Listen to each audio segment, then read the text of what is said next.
Hello बच्चों, welcome back to the channel. एक नई वीडियो में आपका फिर से स्वागत है। आज की वीडियो में हम कक्षा 4 के हिंदी का एक पाठ पढ़ने जा रहे हैं जिसका नाम है स्वतंत्रता की ओर।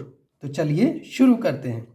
धनी को पता था कि आश्रम में कोई बड़ी योजना बन रही है, पर उसे कोई कुछ ना बताता। वे सब समझते हैं कि मैं 9 साल का हूँ, इसलिए मैं बुद्धू हूँ, पर मैं बुद्धू नहीं हूँ। धनी मन ही मन बड़बड़ाया। धनी और उसके माता पिता बड़ी खास जगह में रहते थे, अहमदाबाद के पास महात्मा गांधी के साबरमती आश्रम में, जहां पूरे भारत से लोग रहने आते थे। गांधी जी की तरह वे सब भी भारत की स्वतंत्रता के लिए लड़ रहे थे। जब वे आश्रम में ठहरते तो चरखों पर खादी का सूत काटते, भजन गाते और गांधी जी की बातें सुनते। साबरमती में सबको कोई ना कोई काम करना होता। खाना पकाना, बर्तन धोना, कपड़े धोना, कुएं से पानी लाना, गाय और बकरियों का दूध दोहना और सब्जी उगाना। धनी का काम था बिन्नी की देखभाल करना। बिन्नी आश्रम की एक बकरी थी। धनी को अपना काम पसंद था क्योंकि बिन्नी उसकी सबसे अच्छी दोस्त थी। धनी को उससे बातें करना अच्छा लगता था। उस दिन सुबह धनी बिन्नी को हरी घास खिलाकर उसके बर्तन में पानी डालते हुए बोला, कोई बात जरूर है बिन्नी। वे सब गांधी जी के कमरे में बैठकर बातें करते हैं। कोई योजना बनाई जा रही है। मैं सब समझता हूँ। बिन्नी ने घास चबाते हुए सिर हिलाया, जैसे कि वह धनी की बात समझ रही हो। धनी को भूख लगी। कुत्ती फांती बिन्नी को लेकर वह रसोई घर की तरफ चला। उसकी माँ चूल्हा फूंक रही थी और कमरे में धुआं भर रहा था। अम्मा, क्या गांधी जी कहीं जा रहे हैं? उसने पूछा। खांसते हुए माँ बोली, वे सब यात्रा पर जा रहे हैं। यात्रा? कहाँ जा रहे हैं? धनी ने सवाल किया। समुद्र के पास कहीं। अब सवाल पूछना बंद करो और जाओ यहाँ से धनी। अम्मा जरा गुस्से से बोली, पहले मुझे खाना पकाने दो। धनी सब्जी की क्यारियों की तरफ निकल गया जहाँ बूढ़ा बिंदा आलू खोद रहा था। बिंदा चाचा, धनी उनके पास बैठ गया। आप भी यात्रा पर जा रहे हैं क्या? बिंदा ने सिर हिलाकर मना किया। उसके कुछ बोलने से पहले धनी ने उतावले से पूछा, कौन जा रहे हैं? कहाँ जा रहे हैं? क्या हो रहा है? बिंदा ने खोदना रोक दिया और कहा, तुम्हारे सब सवालों के जवाब दूंगा, पर पहले इस बकरी को बांधो, मेरा सारा पालक चबा रही है।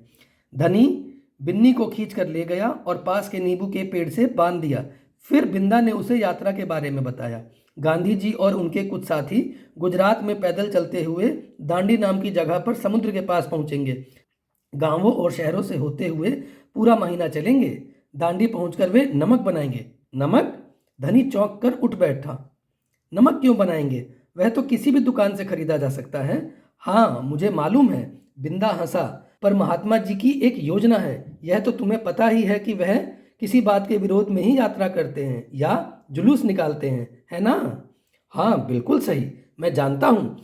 वे ब्रिटिश सरकार के खिलाफ सत्याग्रह के जुलूस निकालते हैं जिससे कि उनके खिलाफ लड़ सकें और भारत स्वतंत्र हो जाए।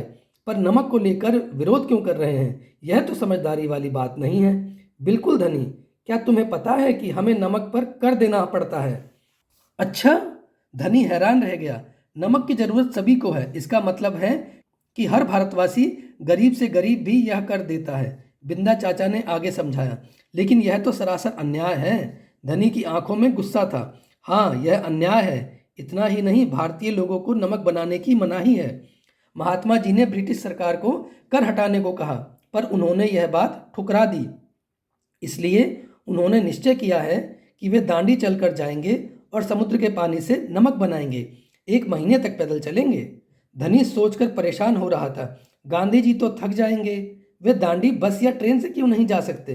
क्योंकि यदि वे इस लंबी यात्रा पर दांडी तक पैदल जाएंगे तो यह खबर फैलेगी, अखबारों में फोटो छपेगी, रेडियो पर रिपोर्ट जाएगी और पूरी दुनिया के लोग यह जान जाएंगे कि हम अपनी स्वतंत्रता के लिए लड़ रहे हैं, और ब्रिटिश सरकार के लिए यह बड़ी शर्म की बात होगी।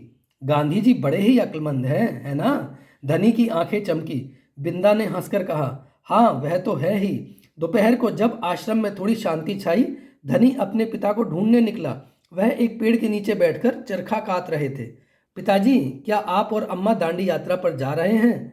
धनी ने सीधे काम की बात पूछी। मैं जा रहा हूँ, तुम और अम्मा यहीं रहोगे। मैं भी आपके साथ चल रहा हूँ। बेकार की बातें मत करो धनी, तुम इतना लंबा नहीं चल पाओगे। आश्रम के नौजवान ही जा रहे हैं। धनी ने हठ पकड़ ली।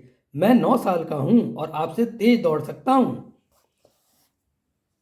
धनी के पिता ने चरखा रोककर बड़े धीरज से समझाया, सिर्फ वे लोग जाएंगे जिन्हें महात्मा जी ने खुद चुना है।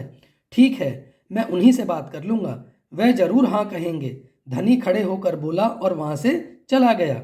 गांधी जी बड़े व्यस्त रहते थे, उन्हें अकेले पकड़ पाना आसान नहीं था, पर धनी को वह समय मालूम था जब उन्हें बात सुनने का समय होगा। रोज सुबह वह आश्रम में पैदल घूमते थे। अगले दिन जैसे ही सूरज निकला, धनी बिस्तर छोड़कर गांधी जी को ढूंढने निकला। वे गौशाला में गायों को देख रहे थे। फिर वह सब्जी के बगीचे में मटर और बंद गोभी देखते हुए बिंदा से बात करने लगे। धनी और बिन्नी लगातार उनके पीछे पीछे चल रहे थे। अंत में गांधी जी अपनी झोपड़ी की ओर चले। बरामदे में चरखे के पास बैठकर उन्होंने धनी को पुकारा, यहाँ आओ बेटा। धनी दौड़कर उनके पास पहुंचा। बिन्नी भी साथ में कूदती हुई आई। तुम्हारा क्या नाम है बेटा? धनी बापू। और यह तुम्हारी बकरी है? जी हाँ, यह मेरी दोस्त है बिन्नी, जिसका दूध आप रोज सुबह पीते हैं। धनी गर्व से मुस्कुराया। मैं इसकी देखभाल करता हूँ। बहुत अच्छा, गांधी जी ने हाथ हिलाकर कहा। अब यह बताओ धनी कि तुम और बिन्नी सुबह से मेरे पीछे क्यों घूम रहे हो? मैं आपसे कुछ पूछना चाहता था। धनी थोड़ा घबराया। क्या मैं आपके साथ दांडी चल सकता हूँ? हिम्मत करके उसने कह डाला। गांधी जी मुस्कुराए।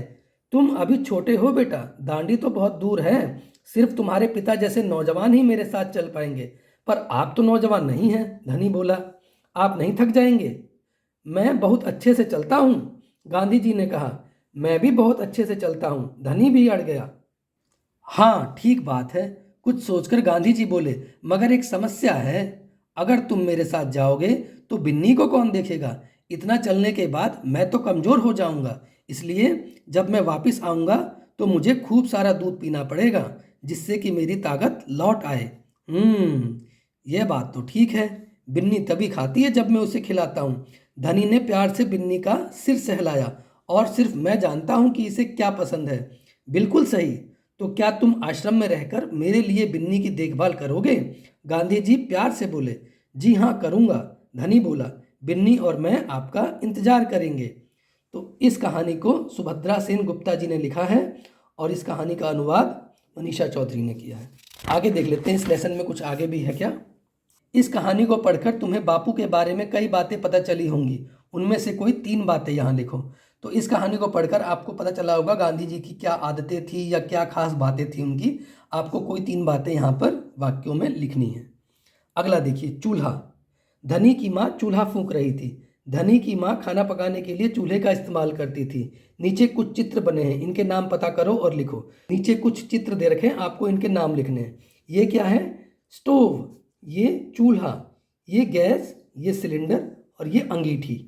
ठीक है, इनमें कौन कौन से ईंधन का इस्तेमाल किया जाता है? अब आपको बताना है इसमें कौन कौन से ईंधन का इस्तेमाल किया जाता है।